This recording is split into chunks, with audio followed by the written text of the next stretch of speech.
তাহলে এনসিপি বাকিদের মতো হারিয়ে যাবে। এনসিপি একেবারেই নতুন এবং অনেক ক্ষেত্রে এখনও আমরা প্রত্যাশা অনুযায়ী কাজ করতে পারছি না বা কথা বলতে পারছি না।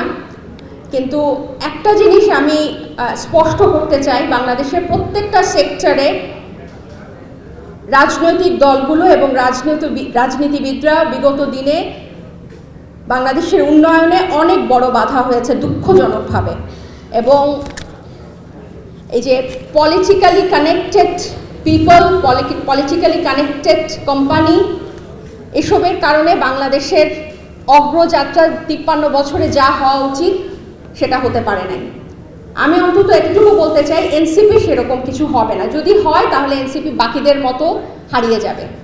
এবং আমরা নতুন, আমরা খুব দৃঢ়ভাবে আশা করছি এবং স্বপ্ন দেখছি যে বাংলাদেশের অর্থনীতিকে, বাংলাদেশের পুঁজিবাজারকে ঘোরাতে, হয়তো এই যে ইকুইটি মার্কেটের কথা আমরা যেটা বলছি এটা হয়তো ওভারনাইট সম্ভব হবে না, কিন্তু এটা আমরা ইন্ট্রোডিউস করতে চাই, সব আলোচনা আমরা আনতে চাই।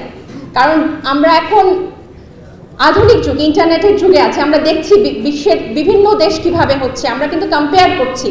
সো এখনকার তরুণরা, এখনকার প্রজন্মরা খালি স্কুল কলেজ পাশ করে দেশের বাইরে চলে যাওয়ার স্বপ্ন দেখে না, যা দেশের বাইরে হচ্ছে সেটা এখানে করার স্বপ্ন দেখে।